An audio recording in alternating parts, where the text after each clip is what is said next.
Yashodanandana Braja Jana Ranjana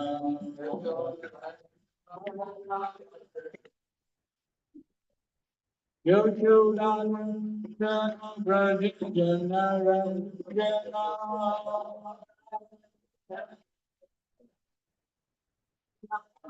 Yashodanandana Braja Jana Ranjana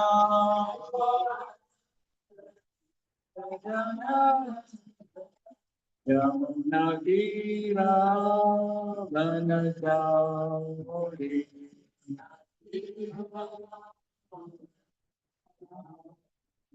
Jaya Ramadava Kunja Vihari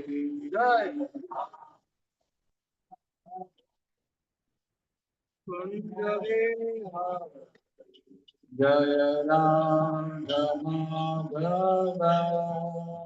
Kunja Vihari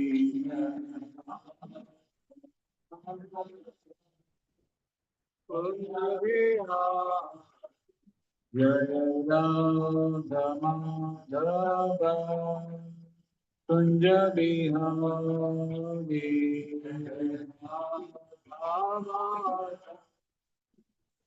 Kunja Vihari Jai Vamsivadan Paramahamsa Parivacharya Srila Bhaktivedanta Swami Srila Prabhupada Ki ISKCON Paramahamsa Bhaktivedanta Srila Prabhupada Ki Jai Vamsivadan Paramahamsa Parivacharya Srila Srimad Bhakti Siddhanta Saraswati Srila Prabhupada Ki Ananta Koti Vaishnava Vrinda Ki Namacharya Srila Haridas Thakur Ki Prem Se Go Shri Krishna Chaitanya Prabhu Nityananda Shri Advaita Gadadhar Shivasati Gaura Bhakta Vrinda Ki Shri Radha Krishna Gopinath Sham Kund Radha Kund Giri Govardhan Ki Vrindavan Dham Ki Mayapur Nadir Dham Ki Jagannath Puri Dham Ki Ganga Mai Ki Yamuna Mai Ki Bhakti Devi Ki Tulsi Maharani Ki Samved Gaur Bhakta Vrinda Ki All glories to some devotees Hare Krishna All glories to some devotees Hare Krishna All glories to some Hare Krishna All glories to Sri Guru Hare Krishna. We are very happy to have the association of His Grace Vamsivadan group at our temple here. Prabhuji was introduced to Krishna consciousness in 1996, and he was actually studying MBBS in Pune.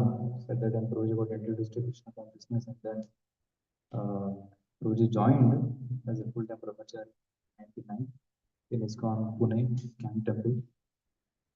And since then, Prabhuji is extensively preaching and traveling.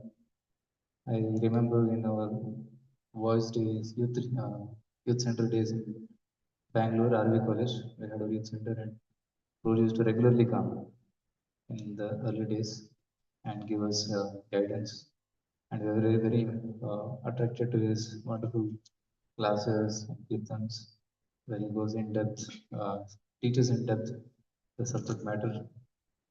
And now Prabhuji is also most sought after teacher for Bhakti Shastri, Bhakti Vaibhav, Bhakti Vedanta, TTC, and IDC, and even I lead course for these leaders. That is about 40 days course where the leaders of the temples are taught the training program in all aspects of management temple. So Prabhuji is a secretary for that I leads. So in this, Prabhuji is rendering a lot of services, and his schedule is busy. I asked Prabhuji long back that Prabhuji, when can you come to ICC? After 6 months. His calendar for almost 6 months is booked. So that much busy Prabhuji is, and he travels all over the world, not only in India but everywhere to teach Krishna consciousness. And we also are learning some modules of Bhakti Vedanta course. Recently, Prabhuji taught us 10th canto Bhagavatam, some few chapters. So in this way, and Prabhuji used to come here to ICC very frequently in the early days to teach Bhakti Shastri and TTC courses. When his Guru Sadhava was there, he was taking care of that training programs. So after that, after a long gap, Prabhuji has come here. So let's welcome His Grace Vamsivadan to our temple by once chanting the Hare Krishna mantra. Hare Krishna, Hare Krishna, Krishna Krishna, Hare Hare, Hare Rama, Hare Rama, Rama Hare Hare. So today morning we suggested this topic of why read Srila Prabhupada's books. As all of you are aware, we are starting an academy here, institute for teaching Bhakti Shastri and other allied courses of ISKCON. So I thought that this can be a very good session for all of us to get inspired to study Srila Prabhupada books. Thank you, Guruji. Hare Krishna.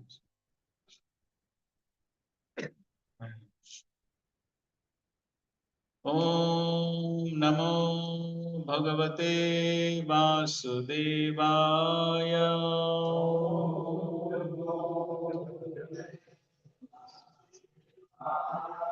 Om Namo Bhagavate Vasudevaya.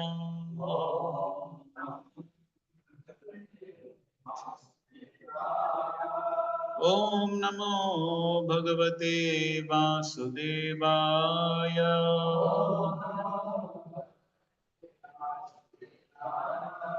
Narayanam Namaskritya Naram Chaiva Narottamam Devim Saraswatim Vyasam Tato Jayam Mudiraye Nashtaprayesha Bhadreshu Nityam Bhagavata Sevaya Bhagavatyuttama Shloke Bhakti Bhavati Naishtaki.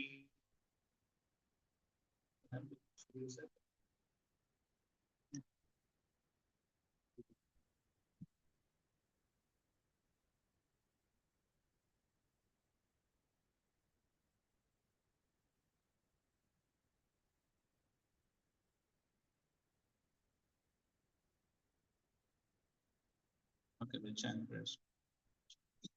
Om Jnanatimirandasya Jnananjanashalakaya Chakshurunmilitam Yena Tasmai Shri Gurave Namaha Shri Chaitanya Manobhishtam Sthapitam Yena Bhutale Swayam Rupa Kadamayam Dadati Swapadantikam Vandeham Shri Guru Shri Yuta Padakamalam Shri Gurun Vaishnavamscha Shri Rupam Sagrajatam Sahagana Raghunatham Tam Sajivam Sadvaitam Savadutam Parijana Sahitam Krishna Chaitanya Devam Shri Radha Krishna Padan Sahagana Lalita Shri Vishakam Nama Om Vishnupadaya Krishna Prishthaya Bhutale Srimate Bhakti Vedanta Swamin Nityanamine Namaste Saraswate Deve Gauravani Pracharine Nirvishesha Shunyavadi Bhashyantya Deshatarine Namo Mahavadanyaya Krishna Prema Pradayate Krishnaya Krishna Chaitanya Namni Gauratvishe Namaha He Krishna Karuna Sindhu Deenabandhu Jagatpate Gopesha Gopika Kanta Radha Kanta Namostate Tapta Kanchana Gaurangi Radhe Vrindavaneshwari Vrishabhanu Sute Devi Pranamami Hari Priye Vanchakalpatarubhyascha Kripa Sindhubhya eva cha Patitanam Pavanebhyo Vaishnavebhyo Namo Namah Jai Shri Krishna Chaitanya Prabhu Nityananda Shri Advaita Gadadhar Srivasadi Gauravakta Vrinda Hare Krishna Krishna Krishna Hare Hare Hare Rama Rama Rama Hare Krishna. So welcome everyone to this morning Srimad Bhagavatam class. English. So I'm extremely grateful to His Grace Suvanagori Prabhu for kindly inviting me to render some service here. Such an amazing transformation here from where I was coming many years back. So such a nice, beautiful temple has manifested by the wonderful efforts of all the devotees here. So it's very inspiring to see wonderful devotional service taking place and everyone's eagerness to spread Srila Prabhupada's mission. So as Prabhuji has told me to speak on this topic of the importance of studying Srila Prabhupada's books, so we'll make an attempt to discuss on this topic. And so we'll begin with this verse of the Chaitanya Charitamrita. Okay, please repeat. सिद्धांत बलिया चित्ते ना कर आलस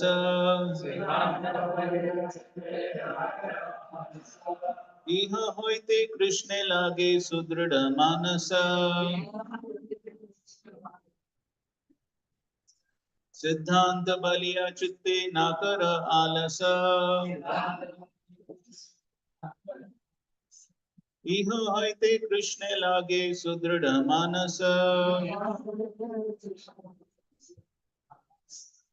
सिद्धांत बलिया चित्ते ना कर आलस इह होइते कृष्ण लागे सुदृढ़ मानस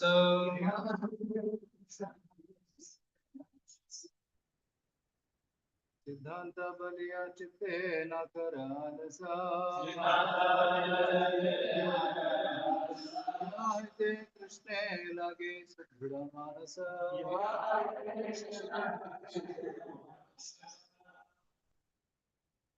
सिद्धांत बलिया चित्ते न कर आलस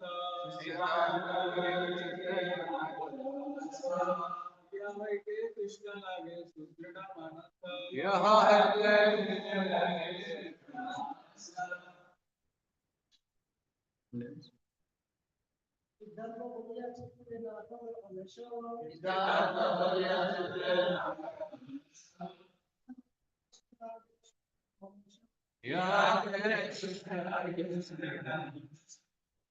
Others?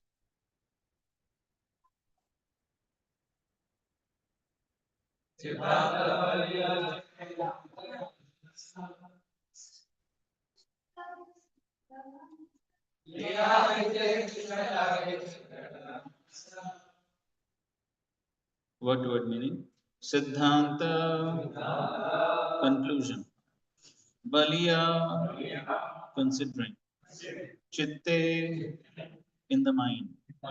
Na kara, do not be. Alasa, lazy. Iha, this. Hoite, from. Krishna, in Lord Krishna. Lage, becomes fixed. Sudrida, very firm. Manasa, the mind. Translation purport by His Divine Grace A.C. Bhaktivedanta Swami Prabhupada. A sincere student should not neglect the discussion of such conclusions, considering them controversial, for such discussions strengthen the mind. Thus one's mind becomes attached to Sri Krishna. Purport.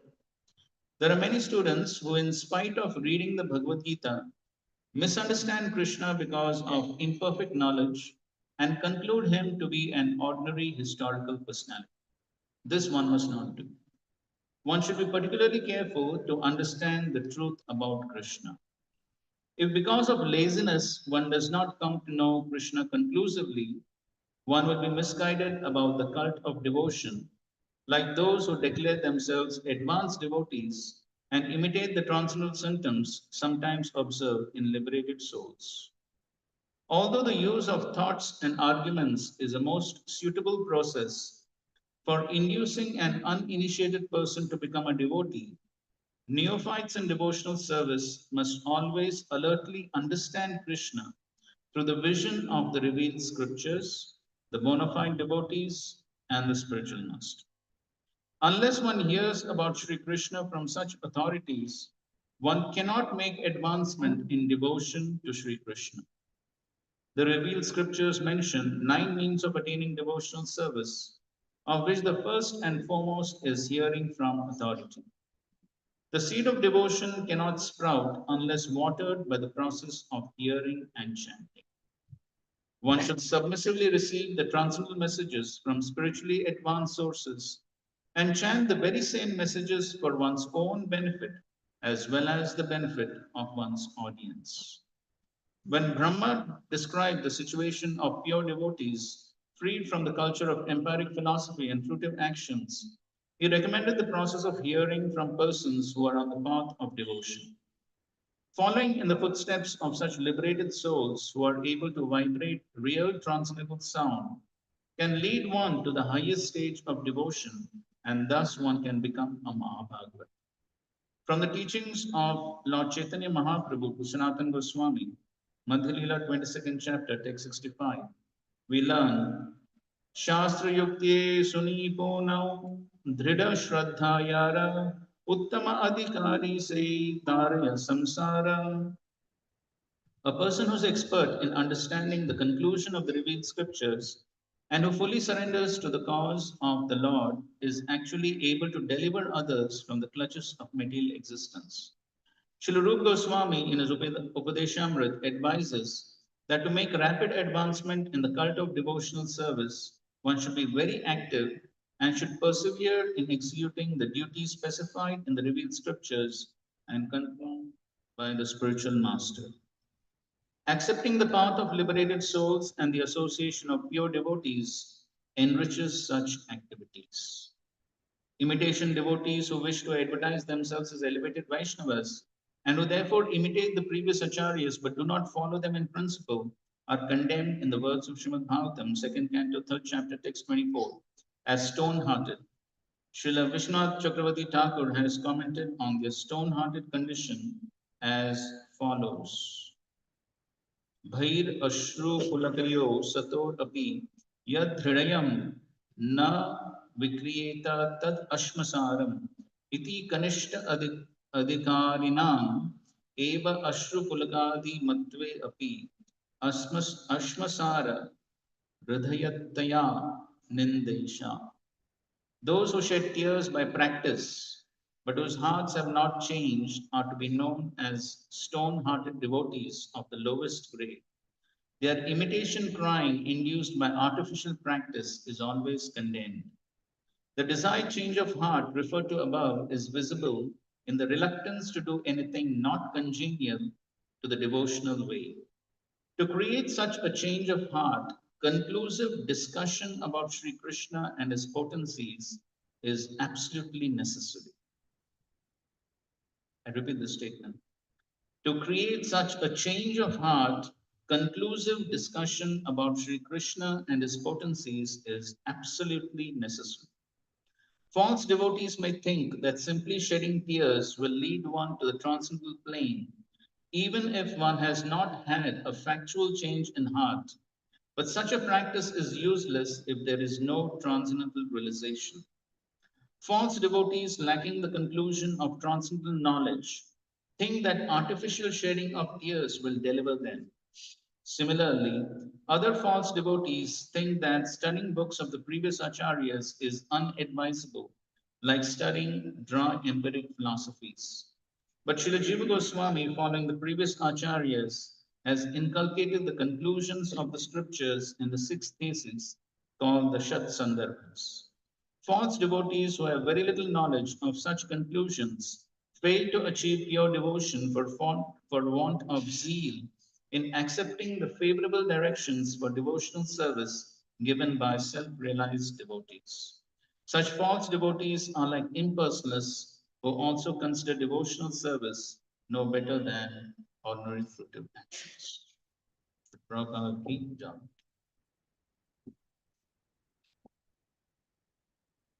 As we know, Srila Prabhupada spent sleepless nights every night for many, many years, even before he went to the West to give us his Bhaktivedanta purports. So even before Srila Prabhupada went to the West, he was residing in Vrindavan at the Radha Damodar temple. And for the printing of his books, he was going to Delhi. Later on, he began staying at the Chippiwada temple in Delhi. And Satsvarup Maharaj in the Srila Prabhupada Leelamrita describes that how when Srila Prabhupada was staying at the Chippiwada temple, how many of you have seen the temple, Chippiwada? So, very historic place. Now, of course, it has been renovated quite a lot. But Satsvarup Maharaj describes that how when Srila Prabhupada was staying over there, this is the old Delhi area, Chandni Chowk, and it's so congested. Even now, it's so congested. And he writes that how, and you can actually see it, that how you can actually walk from one house to the other on the terraces. They're so closely packed. And there would be loud Bollywood music playing, children playing and screaming, dogs barking, so much sound all around. But Srila Prabhupada was totally engrossed and totally oblivious to his surroundings. And from morning to night, Srila Prabhupada would be just sitting in front of his old typewriter and simply typing. He was not an expert typist. Just with one finger, clicking on the very hard knobs. I don't know how many of you have used the old typewriters. Is it easy? Of course, if in those days it required training to actually be a typist. Srila Prabhupada had no such training. Srila Prabhupada just with his finger at the old age, morning to night, absorbed in typing, writing, giving us the translations and purports to Srimad Bhagavata. And then we know how Srila Prabhupada alone would go to the markets, get the paper, take the paper to the printers, get it printed. He was editing, proofreading, everything all alone. And sometimes the printer, early in the morning, Srila Prabhupada would go. And the printer would ask him, Swamiji, did you have your breakfast? Srila Prabhupada said, no, it's all. Srila Prabhupada, in those days, hardly any money. Srila Prabhupada would try to spare money by not eating. He would walk all the way from the old New Delhi railway station to Chippiwada, which is quite a good distance actually. But Srila Prabhupada would walk to spare some money for his printing of the books. And in this way, even before he went to the West, he published the first 3 volumes of the first canto. And of course, for that, he was going around begging for donations. He had the first volume published, then for the second volume and the third volume, he got help from Sumati Murarji. And so in this way, what a struggle Srila Prabhupada went through to give us these books. And later on,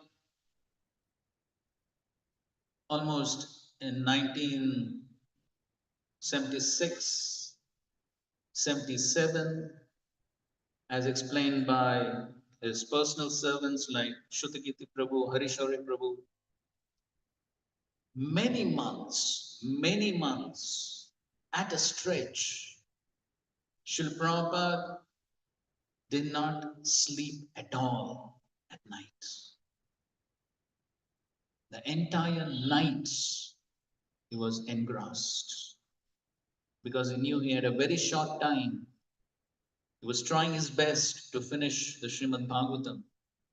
And so, for many nights, over many months, Srila Prabhupada didn't sleep at all. That was Srila Prabhupada's sacrifice to give us these amazing books and purports, which have been glorified. And even in those days when Srila Prabhupada was personally present, scholars in big universities and educational institutions were giving standing orders. That means as soon as a book is published, it would be sent to them. That was how they were appreciating Srila Prabhupada's very authoritative, authentic translations and purports. And so therefore, at least, if not anything else, at least to reciprocate with this tireless efforts of Srila Prabhupada to express our gratitude for what he has done, we can make an effort to try to read his books.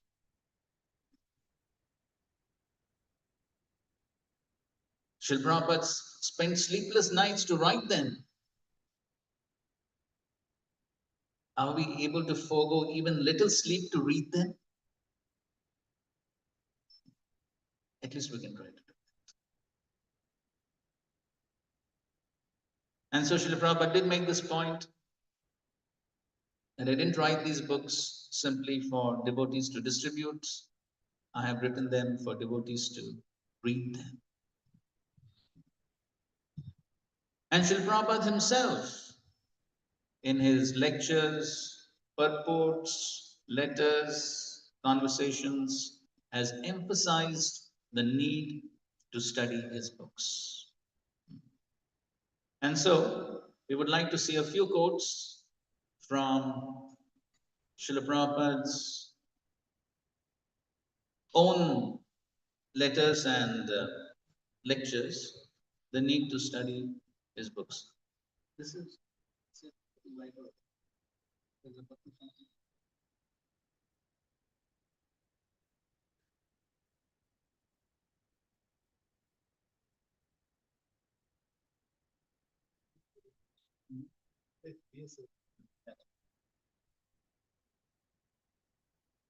okay, fine. So, yes, you can read these quotes and then we will discuss. Every temple should be educational centered. Brahmanas means they are teachers. So every temple should be an educational center and the Brahmanas should be engaged. They should be properly educated and they should teach others also. In this way, temple means education in spiritual life. Srila Prabhupada didn't want our ISKCON temples to be simply some bell ringing temples. So we find in so many parts of India, I'm sure including Bangalore, there are many temples. There's no dearth of temples throughout India. But then we find in so many temples, some few people go sometimes and they may have darshan of the deities there, put some dakshina in the hundi, break some coconuts, and walk away. And what happens? Anything happens in their lives? No, nothing happens. They remain as it is. There's no transformation that takes place in their lives. And so then, when they don't understand why to visit the temples, what is the purpose, then after some time they lose interest. They think, why should we go? What is the need? We have so many things to do. We are busy.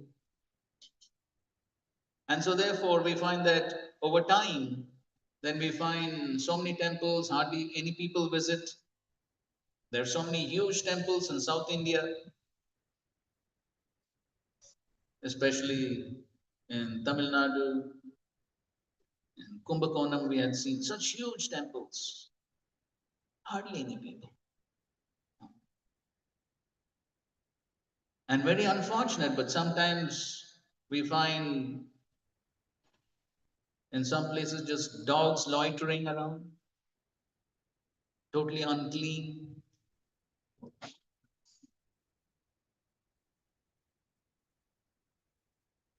Some devotees were saying that they visited one temple in one place in Maharashtra. It was a Krishna temple. And so these devotees had gone to that place just to visit. And so just and so of course the place was unclean and all that. And so they just thought, okay, let's see what is this flute. So they removed the flute, Krishna's flute, and to their amazement, the flute had become a home for hundreds of cockroaches. That was the situation. And so therefore, why this is the situation? Because when people don't understand the philosophy, when they don't understand why we are supposed to practice devotional service, who are these personalities here? Are they simply some idols made of marble? Who are they? Why am I supposed to come here? Why am I supposed to offer respects? Is it simply a ritual? What is the purpose? If people don't understand, then the rituals won't last long. After some time, the rituals will also stop. Or at the most, they will simply be going on mechanically, without any understanding, without any enthusiasm, and then over time they will stop. And that's the reason why Srila Prabhupada took so much of trouble to give us these books. And not only that, but he instituted this daily morning Bhagavatam class, evening Bhagavad Gita class, every day in all our ISKCON temples throughout the world. This is the system. And Srila Prabhupada was very particular about it. And there are many pastimes to show how Srila Prabhupada was so insistent that this morning program be followed by everyone, whoever he may be, in any part of the world. His Holiness Giriraj Swami Maharaj writes in his book, The Juhu Story, this incident of how. So in those days, Juhu was quite on the outskirts of Bombay. And so as these devotees, they had to visit government offices, the courts and all that. And so the senior devotees, they had taken an apartment in the main city of Bombay. They had taken an apartment. So Tamal Krishna Maharaj and Shyam Sundar Prabhu, Giriraj Maharaj, and so a few senior devotees were staying in that apartment so that it was convenient for them to do their service. And they were really busy, morning to night, going to these government offices and the courts, and they were really busy. And after a few days, Srila Prabhupada came to Bombay. And so at that time, the Jew temple was not constructed. So they gave a place for Srila Prabhupada in that same apartment. They gave a room for him to stay. And Srila Prabhupada saw that there was no morning program. So Srila Prabhupada called Tamal Krishna Maharaj and he asked him, why is there no morning program? Why is there no class? Tamal Krishna Maharaj says, Srila Prabhupada, there are no guests coming. Srila Prabhupada said, okay, there are no guests, but what about you?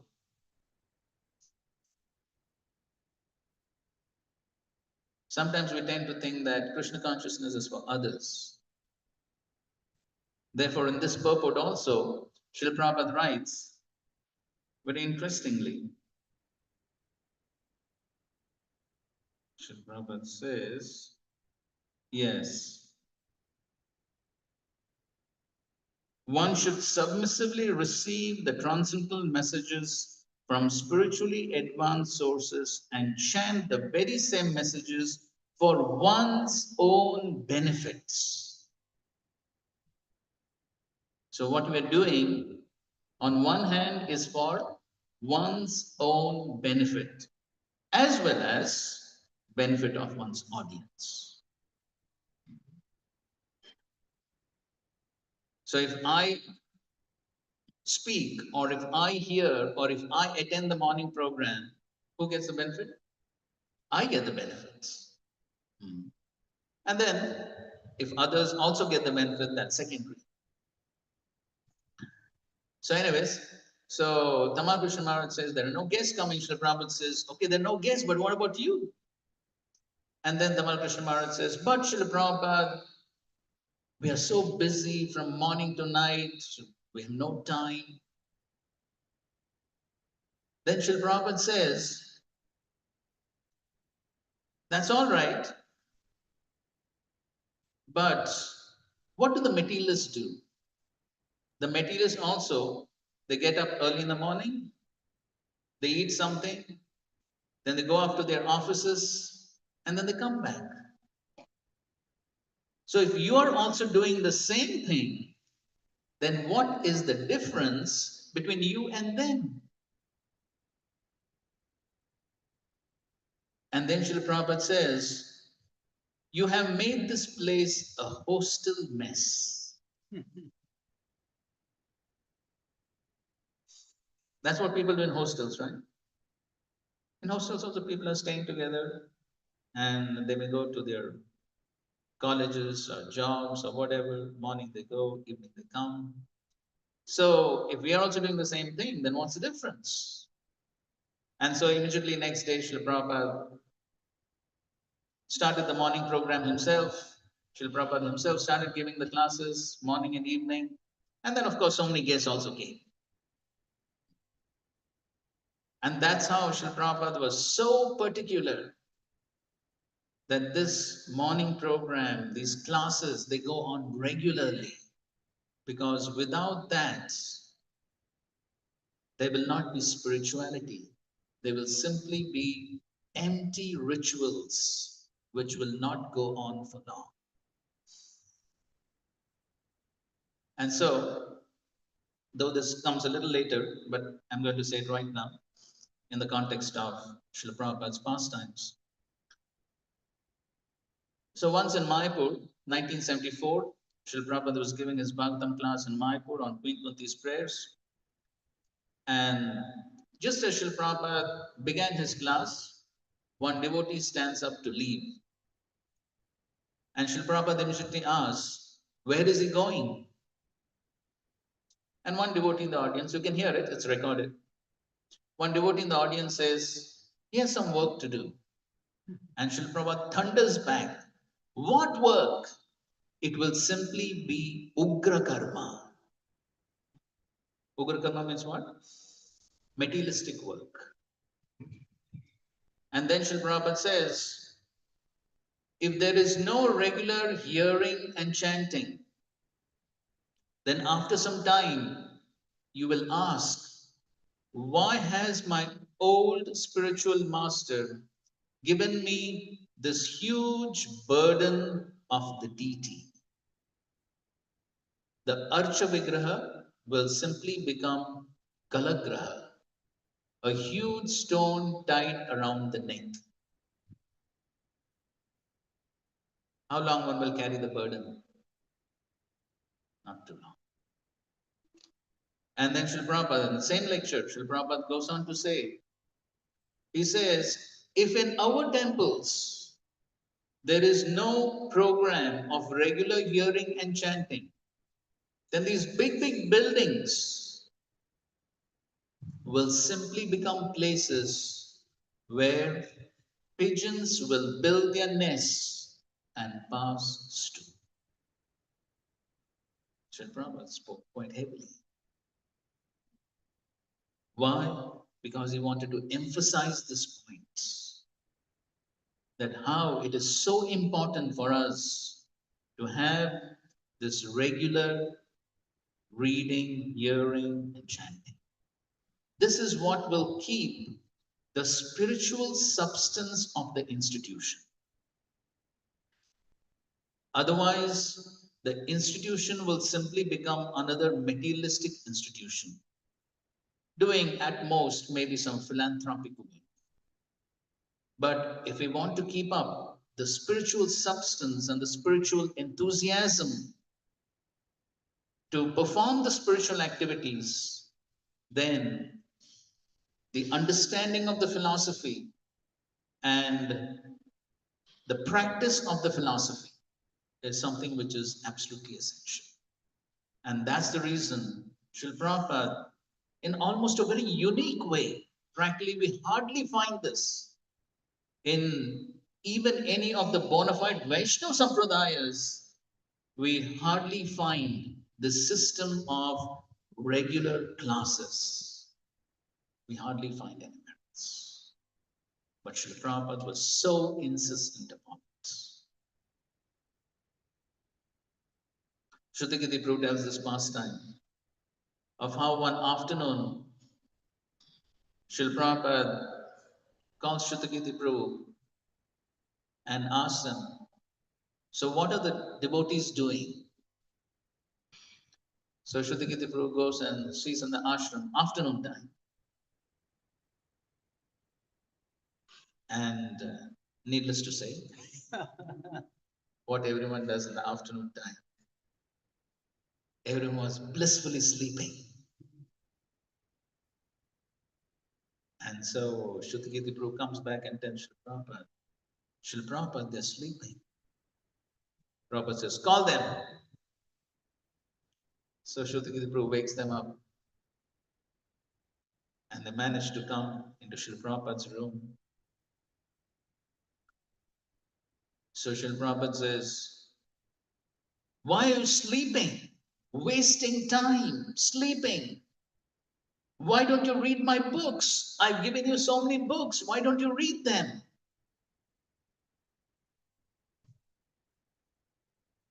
And then Srila Prabhupada told one of the devotees, take one of the books. Prabhupada had his bookshelf. Srila Prabhupada says, take one of the books. The devotee went, he was looking. He asked Srila Prabhupada, which book? Any book. So he took one of the books. And then Srila Prabhupada said, read. And so he was figuring out from where to read. So he asked Srila Prabhupada, from where to read? Anyway.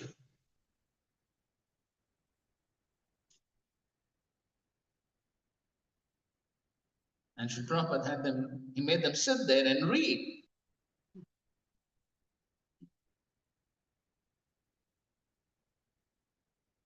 And of course, Srila Prabhupada was not simply instructing others to read.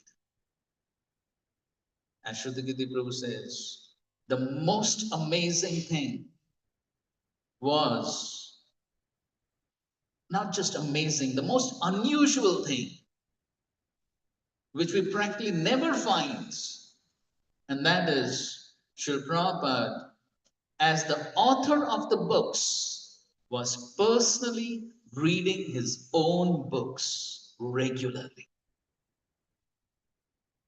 Have you ever found an author reading his own books? No, he writes them for others, isn't it? But Srila Prabhupada, on one hand, of course, to set the example for all of us, and also Srila Prabhupada had a deep conviction that I have not written the books. Who has written? Krishna has written. And therefore, Srila Prabhupada regularly, this was what he would do in the afternoon time, as Shruti Prabhu says. The afternoon time was Srila Prabhupada's personal time, where he would read his own books, not only just read, relish reading them,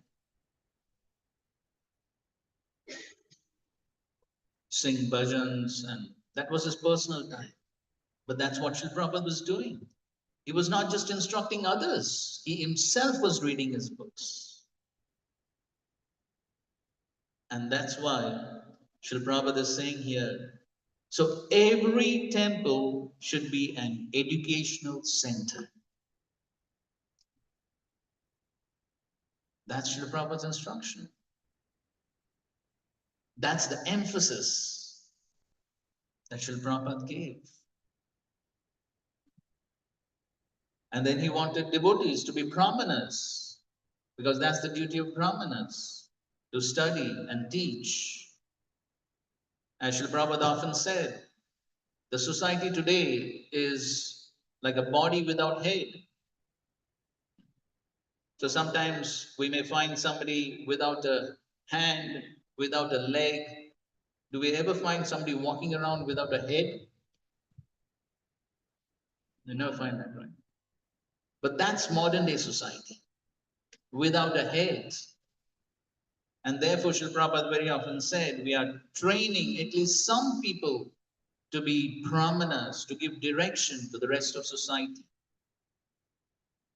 Otherwise, as Srila Prabhupada writes in his purports, it's simply a hell of a pandemonium, simply chaos in society. And that's the reason why Srila Prabhupada wanted our centers to be educational centers where people who come, they come and they sit and listen. Listen to the philosophy, listen to the pastimes, and bring about a transformation in life. That's what is required. And therefore, Srila Prabhupada has written this beautiful statement in the Bhagavad Gita, 8th chapter, 28th verse purport. Srila Prabhupada has written, the study of the Vedas is not simply meant for the recreation of armchair speculators, but for the formation of character.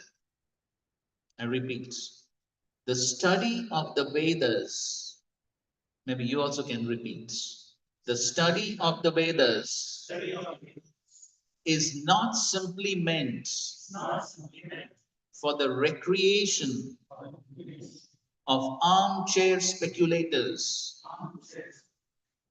but for the formation of character. This is the purpose. To bring about that transformation in one's life, the transformation of character. Otherwise, as Srila Prabhupada says, there are so many people in the world today who may proclaim to have so many high degrees from educational institutions. They may have a string of degrees across their names. But what's their character? What are their practices? So degraded. Srila Prabhupada didn't want that. What direction can they give to the society?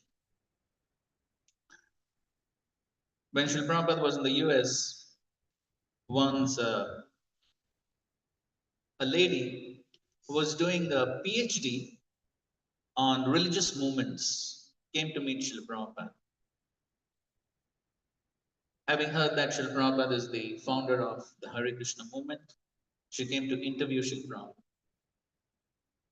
She began her interview with the first question she asked was, she said, Swamiji, we find now so many Indian swamis and gurus and yogis coming to America.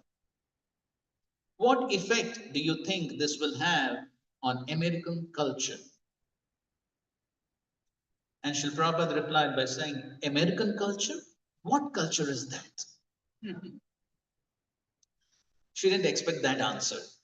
She was taken a little aback by that answer. And then whatever question she was putting forth, Srila Prabhupada was giving little funny answers which she didn't expect. And so after some time, she said, Swamiji, now let us discuss something about your philosophy. And Srila Prabhupada shot back by saying, philosophy without character has little or no value. Philosophy without character has little or no value. Because even in the Srimad Bhagavatam, we find the Asuras speaking first class philosophy. Example, Hiranyakashipu, on the death of his brother Hiranyaksha, gave such a wonderful lecture on Atma Tattva to his relatives and friends to console them. That's a perfect Bhagavad Gita Bhagavatam class, what Hiranyakashipu gave. But yet, he remained an Asura. He was simply thinking of killing Vishnu. Kamsa, he spoke philosophy. You know when? Huh? When? When the seventh child or the eighth child manifested as Durga. So he was shocked. He was expecting a boy to be born, right? And Durga manifested. And so he was shocked, and then he released Vasudeva and Devaki, and then he started speaking philosophy, the philosophy of karma. That's what he began to speak. So they knew philosophy perfectly well, but there was no practice. And therefore they continued to be known as Asuras. Some years back, there was a person who did PhD on Jiva Goswami, on Jaidev Goswami's Geet Govinda. If you know, Geet Govinda, which was relished by Sri Chaitanya Mahaprabhu for these amazing pastimes of Radha and Krishna. So this person had done a PhD on that. And once he came to meet one of our ISKCON sannyasis, and so he was telling that how he has done a PhD on Geet Govind. And he said, I practically know all the pastimes of Radha and Krishna. I've read so many pastimes of Radha and Krishna. Obviously, he has to know, yes, he has done a PhD after all. And then he said, but I have a question. What's the question? After reading all these pastimes of Radha and Krishna, I cannot understand how you people worship him as the Supreme Lord.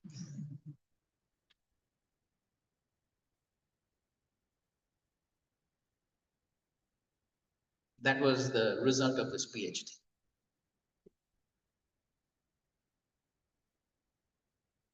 So what did he understand from his PhD?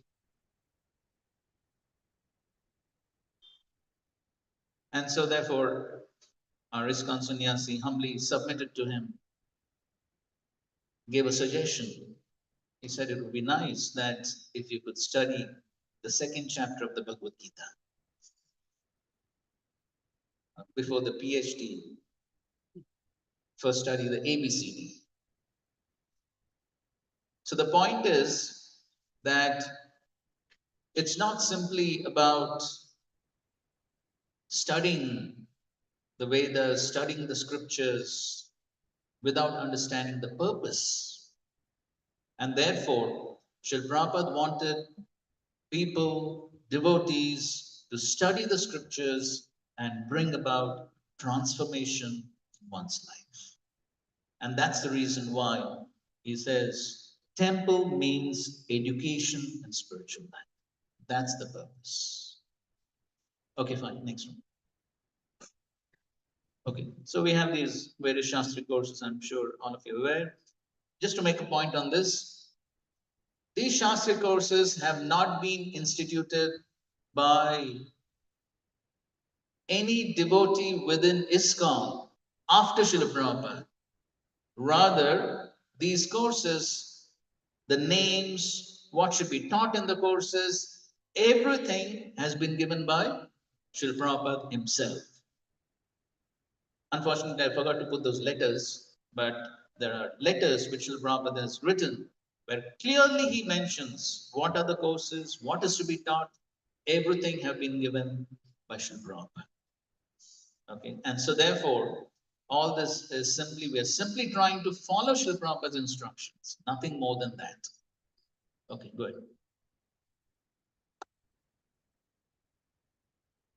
Okay, go ahead. Okay, somebody can read this. Read or fall. Chaitanya Charitamrita Madhya. All of the devotees connected with this Krishna consciousness movement must read all of the books that have been translated. Chaitanya Charitamrita, Srimad Bhagavatam, Bhagavad Gita and others. Otherwise, after Some, after so some. after some time, they will simply eat, sleep and fall down from their position. Thus they will miss the opportunity to attain an eternal blissful life of transcendental pleasure. So this, again, it's a quote directly from the purports to the Chaitanya Charitamrita. What is the first word? All of the devotees. No exceptions. Srila Prabhupada has given instruction for all of the devotees. Which devotees? Connected with this Krishna consciousness movement. That is the International Society for Krishna Consciousness. What is the next word? Must. Must. Imperative. No options. Must read. Good, you understood. All of the books. All the devotees must read all of the books. Nobody has been spared. These are instructions coming directly from the founder Acharya. Sometimes devotees say, oh, we are not getting any instructions from our Shiksha Gurus, Diksha Gurus. But here we can find direct instructions from Srila Prabhupada himself. And then, of course, he is naming the important ones. Bhagavad Gita, Bhagavatam, Chaitanya Charitamrita. And so, Srila Prabhupada is saying, if one does not do this, there are only two options, right? Either there is spiritual life or there is material life. So if one does not take the spiritual life seriously by reading these books, then one has only one option, and that is material life. And material life means eating, sleeping, mating, and defending.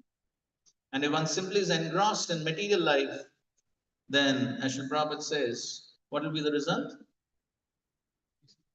Fall down from the position, and they will miss the opportunity to attain an eternal, blissful life of transcendental pleasure. So, how many of us want an eternal, blissful life of transcendental pleasure? Everyone wants, right? We're all looking for happiness, whatever we're doing.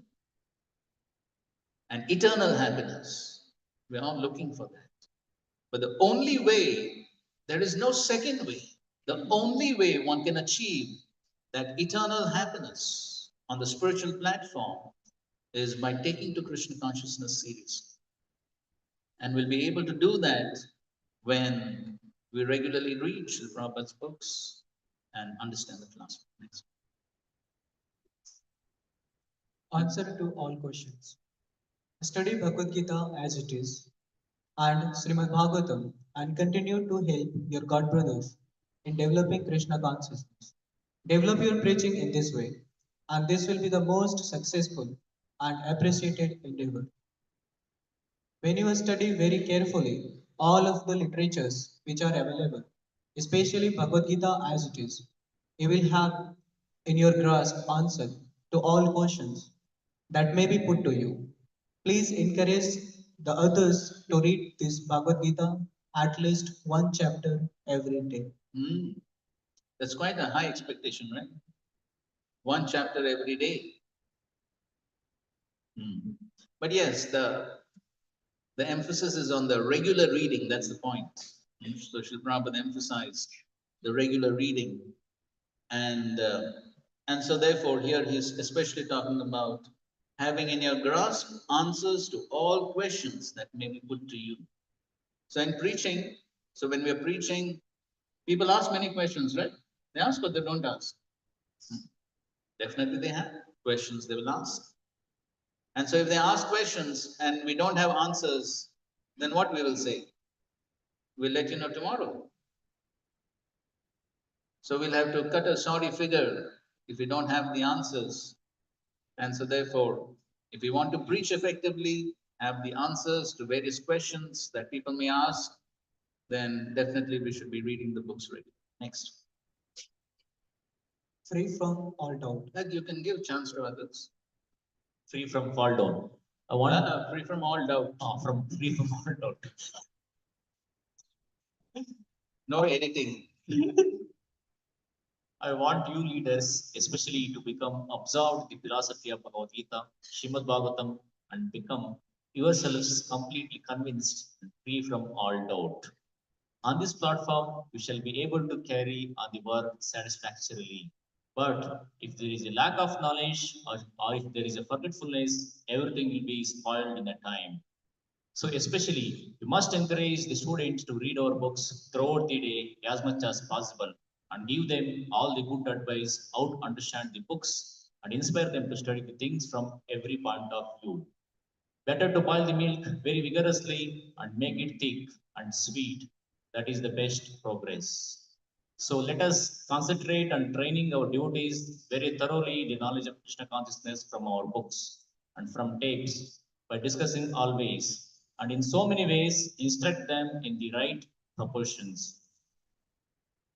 So here, this is a letter Srila Prabhupada has written to Vamsivadan Prabhu, one of the leaders at that time.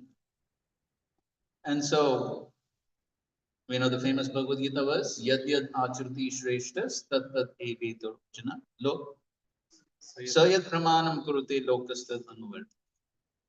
So therefore, Srila Prabhupada is giving instruction to the leaders.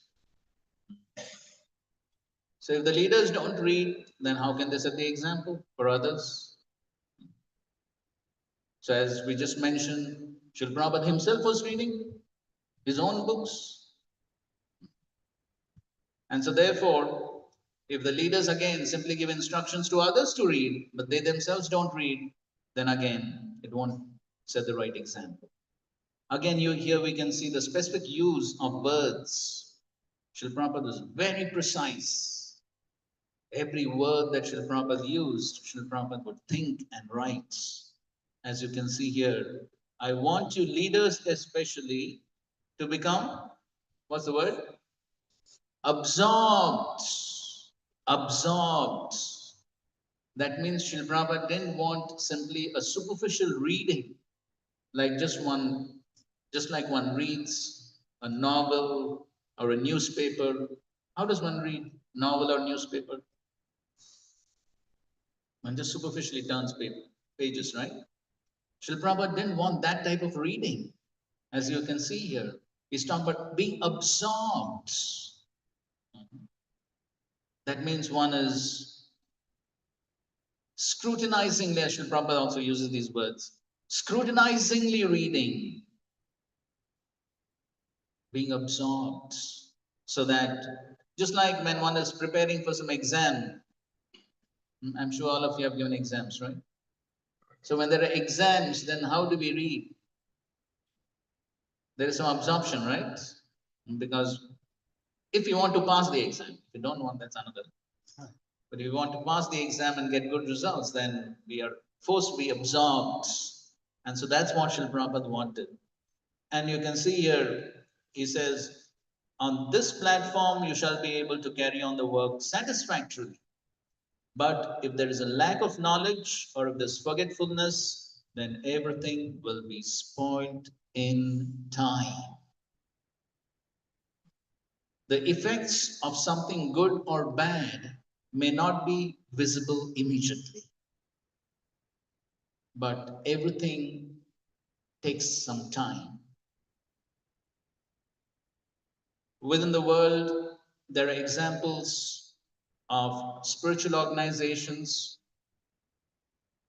where in time, originally, the founders of those organizations had good spiritual intentions to spread spirituality, to give spiritual knowledge. But again, because there was no proper emphasis on maintaining the proper philosophy, the proper knowledge through the parampara, then in time, then those spiritual organizations either have become deviated, their philosophies have become deviated, or they totally gave up spiritual activities and have become mundane philanthropic organizations. There are examples.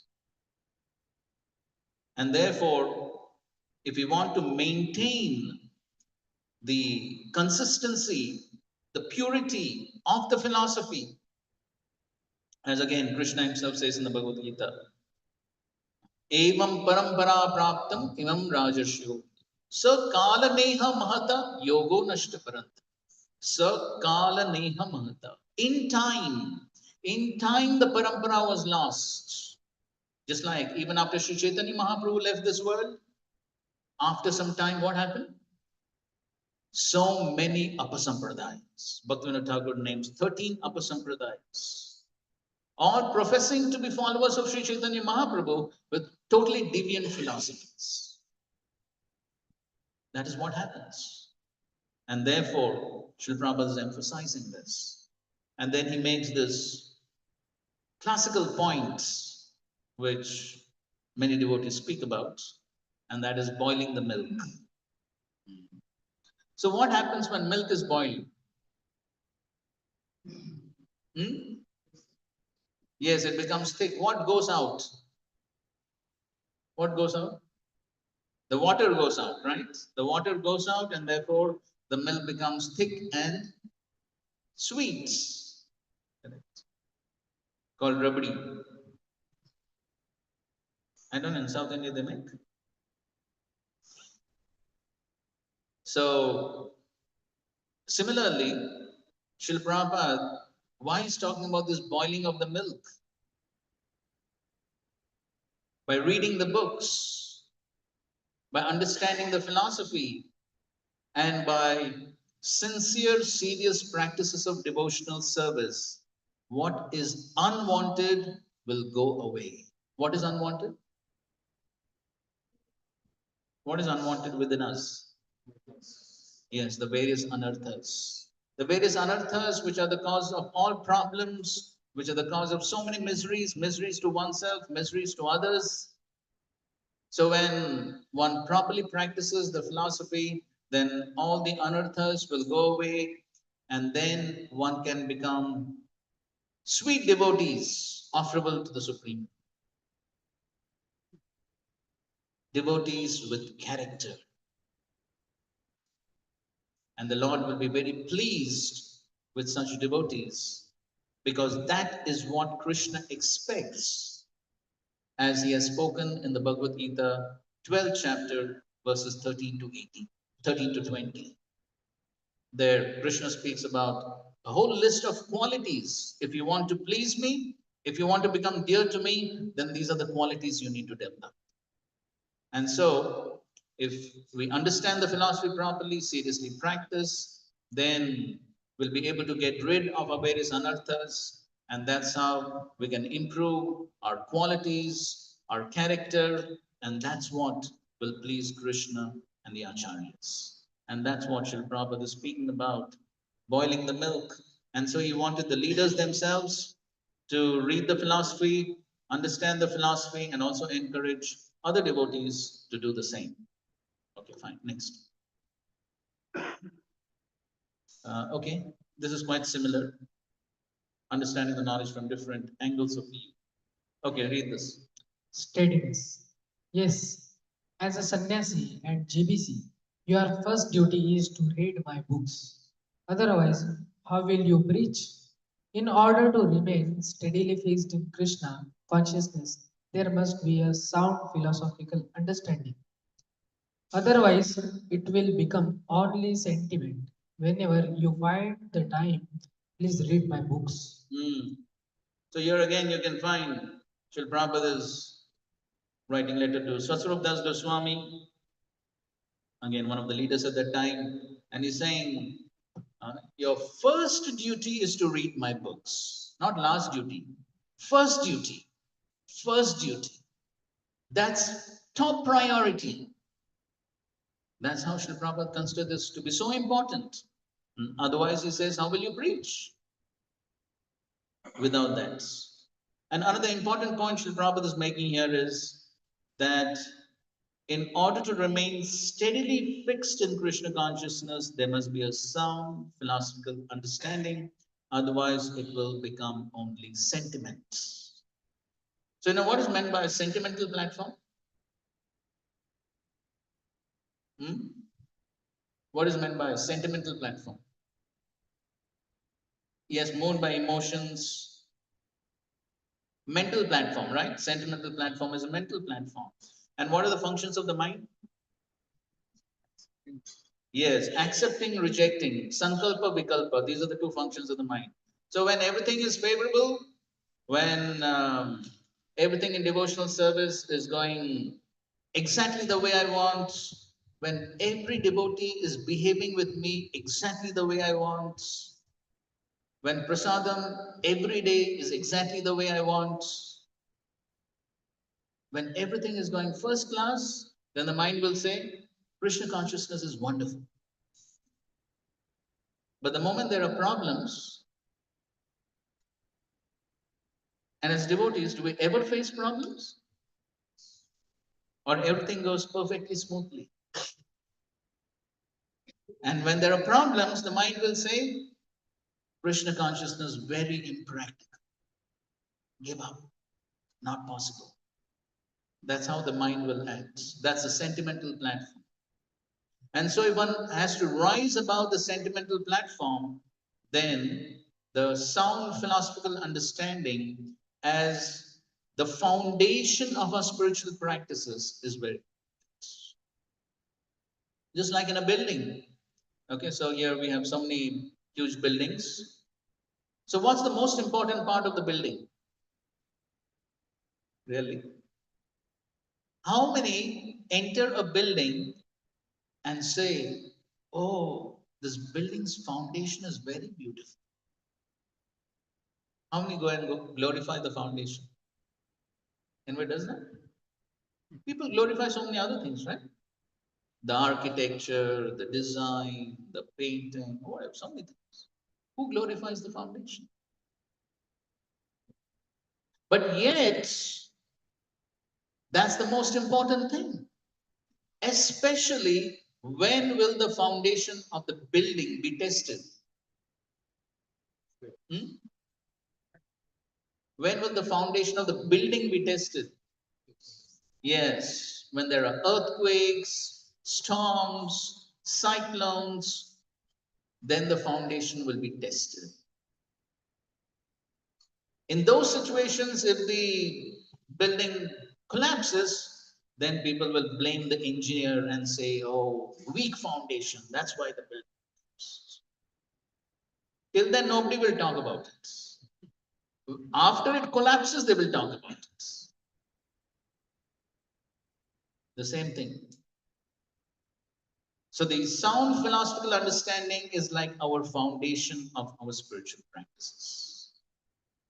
And especially when the storms come in our devotional life, when the difficulties come, when the challenges come, which inevitably will come in everyone's life, without a doubt, because that's the nature of material existence. But at that time, the foundation will be tested. Then one will know how much one has invested one's time in building that strong foundation of philosophical understanding. And that's what your Prabhupada is. Okay, go ahead. Okay, here he talks about another important point. Please read. Read and apply. Yes, reading my books will help you.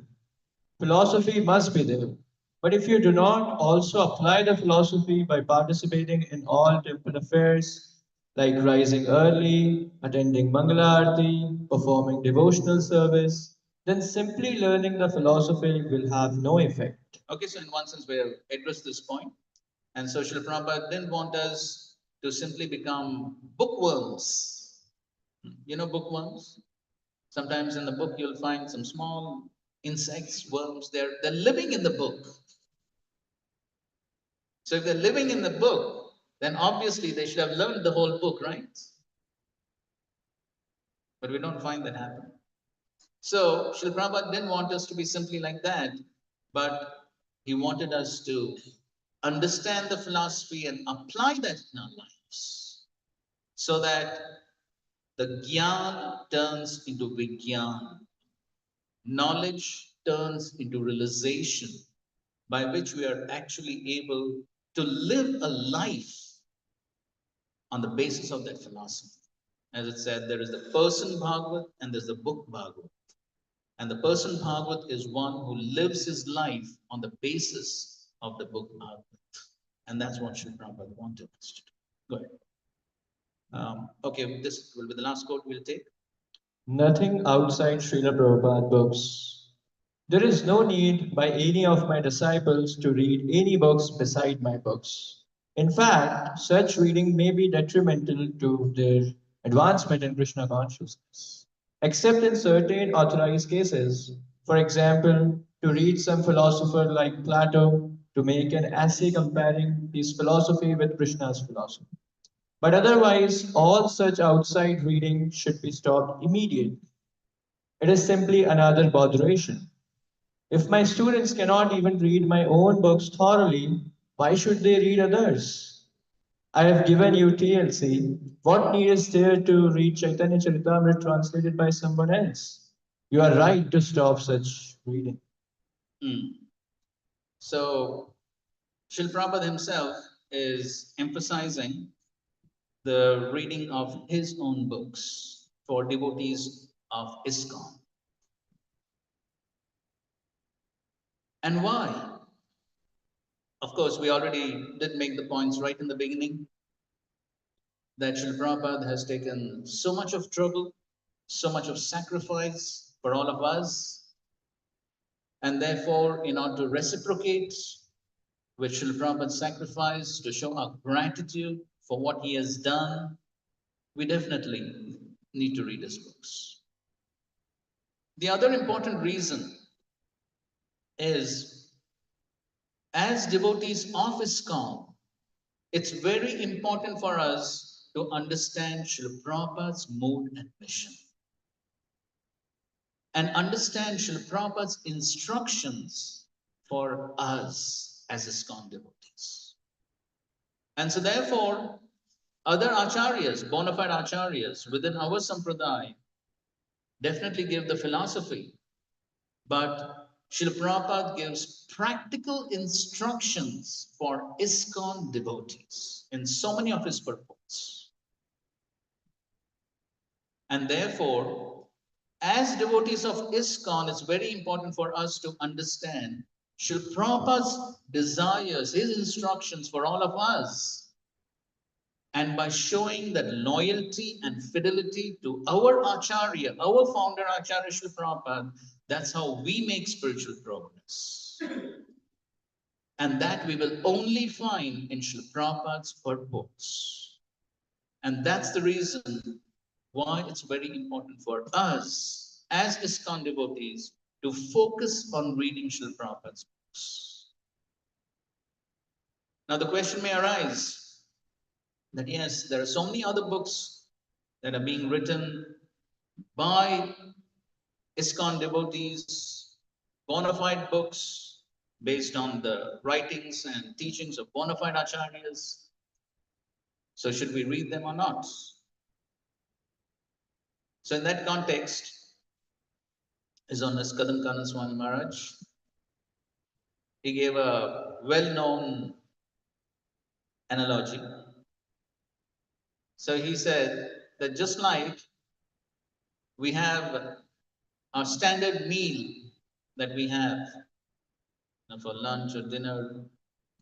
So here in South India, what's the standard meal that you have? Huh? Rice, sambar, rasam. These three have to be there, right? And maybe buttermilk and some sabji. So for how many years that remains the standard menu? 30 years, 40 years, how many years? Throughout one's life, right? Never changes. And what about in South India, people like pickles, right? So how much pickle do you take with a meal? Huh? Does it ever happen for lunch, plate is filled with pickle? Only pickle. I like pickle so much. Does it ever happen? Never happens. Or only sweet? Rare. Maybe if it's too good, sometimes somebody will do that. But usually pickle and sweet only remain as side dishes. So this is the analogy that he gave. That similarly, for all time to come, as ISKCON devotees, our standard reading has to be Srila Prabhupada's books. And all other books can be like reference books.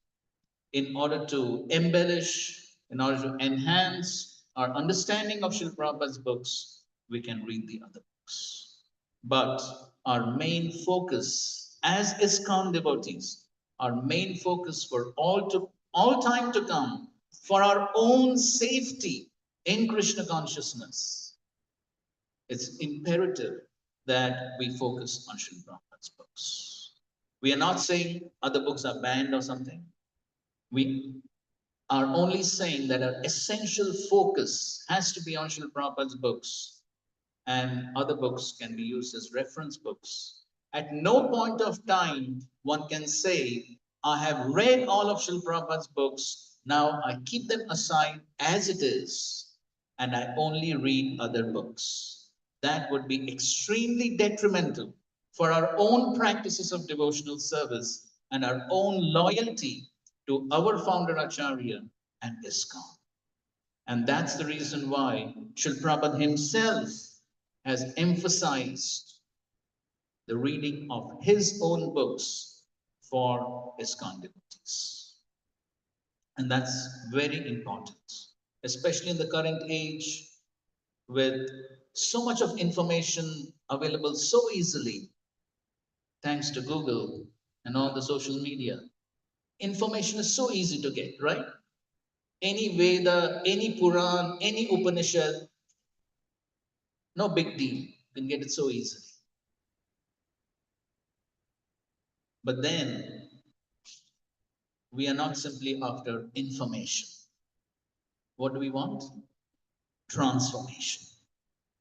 So if we want transformation rather than simply information, then it's very essential that we regularly read Srila Prabhupada's books and seriously try to apply the instructions that Srila Prabhupada has given us. And that is what will help us transform our lives in a way that will please Srila Prabhupada and the previous acharyas and ultimately the Supreme Personality of Godhead, Sri Krishna. And that's what we have tried to present through these various quotes that Srila Prabhupada himself has given us. Thank you very much. Hare Krishna.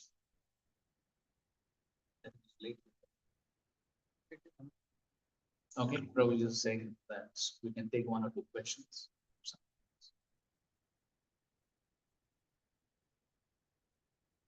Okay, Mataji.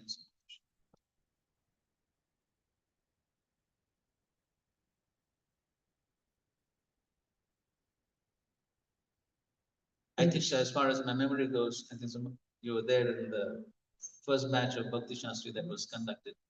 I just wanted to thank you for that first of all. Thank you so much for today's class and being my first Bhakti Shastri teacher and IDC course teacher also.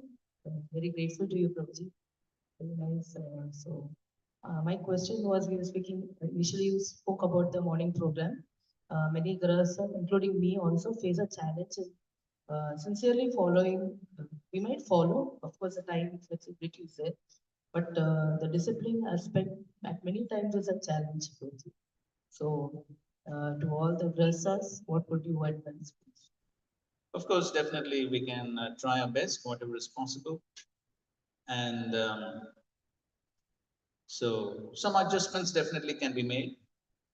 Adjustments in timings and especially within the morning program also, the focus definitely has to be on the chanting of the holy names and the reading of the Bhagavatam. And so those are the important elements of the morning program that Srila Prabhupada definitely very much emphasized. And so, of course, if due to time constraints, if the Bhagavatam reading may not be possible in the morning, then at least during some time during the day, maybe in the evening. So sometime that instruction has to be followed. If it's not possible in the morning, of course, as we know, morning time is best for spiritual practices. So if it's possible in the morning, then that's best. But if it's difficult, then at least some other time during the day, maybe in the evening or something, that aspect should be carried. Anything else? Hare Krishna, Prabhuji. Prabhuji, under the read or fall section, you are explaining that we should read one chapter of Bhagavad Gita every day. Prabhupada says. Yes, yes. So, is that the shloka, translation, but everything, or it's only the shloka? Prabhupada says one chapter every day. He didn't specify. But then, surely, Srila Prabhupada did not want simply parrot like chanting.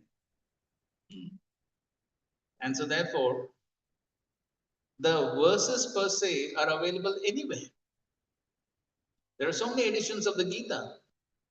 Srila Prabhupada in the lectures, he says, before Srila Prabhupada wrote his Bhagavad Gita as it is, there have been 600 to 700 editions of the Gita.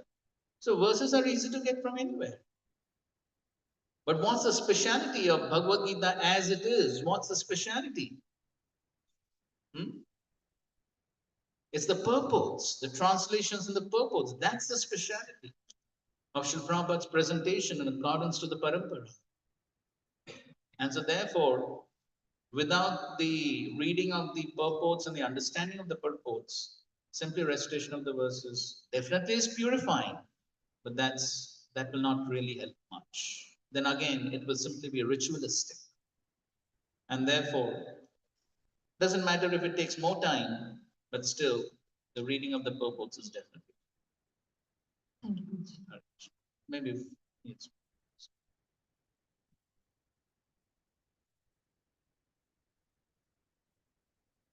Thank you, Prabhu. So can you give practical tips on absorption? Because sometimes we can read ourselves, we can listen, but absorption part, shall we give some? Oh, good. So in the Bhagavad Gita, Krishna says in the 10th chapter, 9th verse, Machitta Madgata Prana Bodhayanta Parasparam Katyantasya Mam Nityam Tushanti Charagantisha. So, Bodhayanta, or in the Bhagavatam, there is this verse from the 11th canto, 3rd chapter, 30th. Okay, so there is this again well-known verse, Parasparanu Kathanam. That was so similar to this verse. Paraspara. Paraspara means what? Between each other. Bodhayanta, amongst each other. Or again, famous verse, Lord Kapila's teachings, 3rd canto, 25th chapter, 25th verse. Sadam prasangan mama vidya samvido bhavanti ritkana rasayana. Sadam prasangan. In the association of devotees. So, when we discuss in the association of devotees, then it is easier to be absorbed. So just like, even if there are 2-3 devotees, if we're sitting with 2-3 devotees and discussing, one thing is, as Srila Prabhupada in one of the quotes he says, to try to understand from different angles of view. So if we're discussing with other devotees, then different angles, different perspectives, that is possible.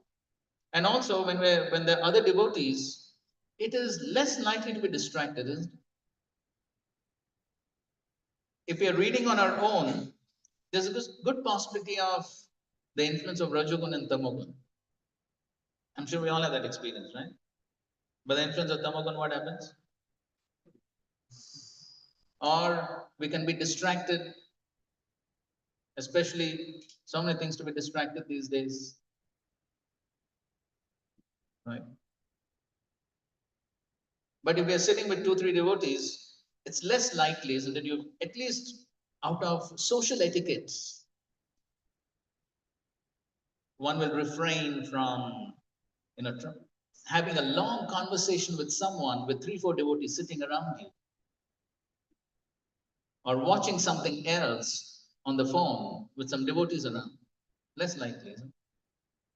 So therefore, if we can do that, it's good. So discussions, Prabhupada very much encouraged discussion amongst devotees. That will definitely help the absorption. And that's the purpose why Srila Prabhupada wanted these courses and these classes where there's a discussion amongst devotees. Of course, there can be times when we read ourselves alone. That also can be there. But then definitely absorption will increase in the association of devotees because it just creates the conducive environment for us to study the books. Okay, one last question. Hare Krishna, Prabhu. Thank you for the nice class.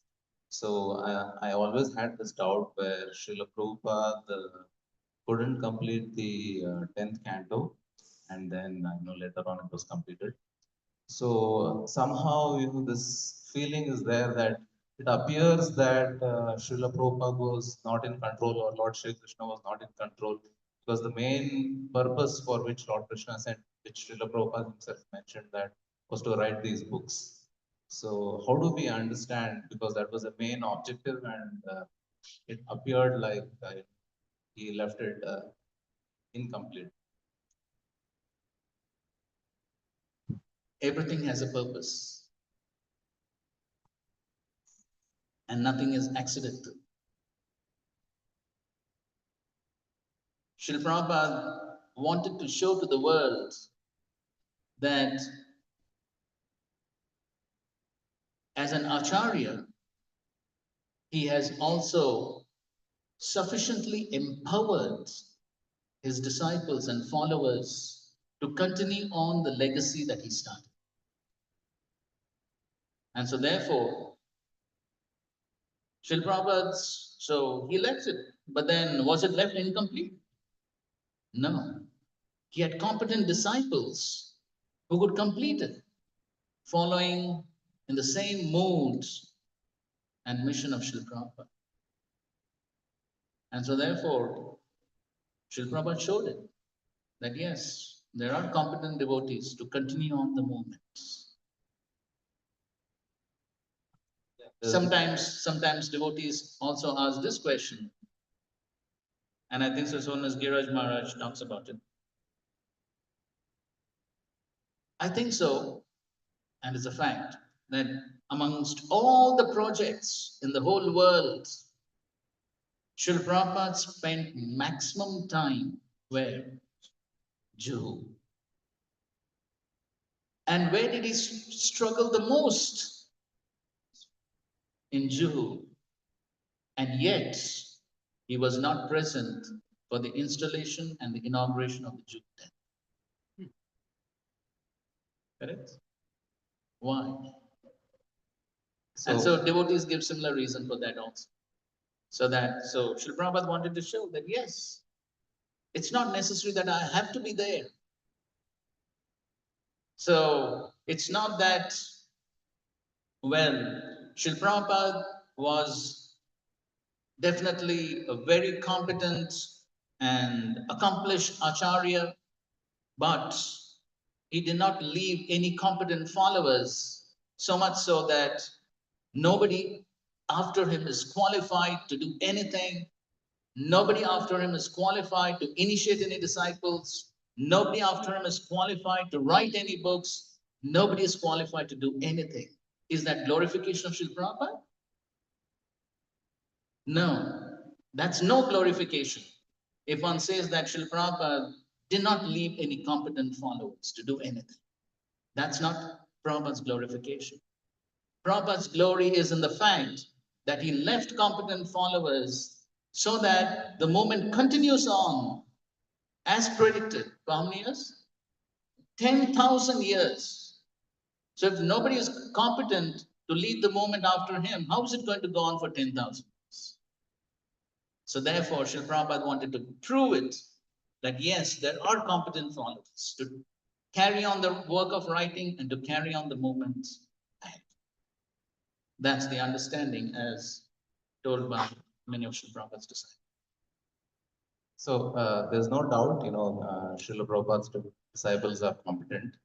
The only doubt was about why in the middle of Bhagavatam. Maybe, definitely, other scriptures are there to continue for Srila Prabhupada's disciples. Because the Bhagavatam is the essence and the most important scripture, the Amala Puran, the essence of all the Vedas.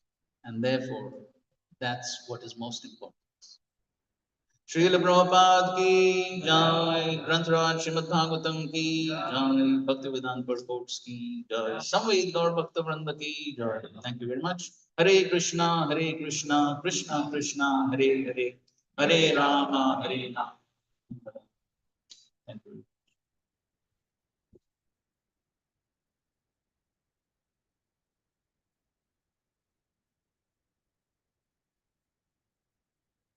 Thank you very much, Prabhuji, for wonderful.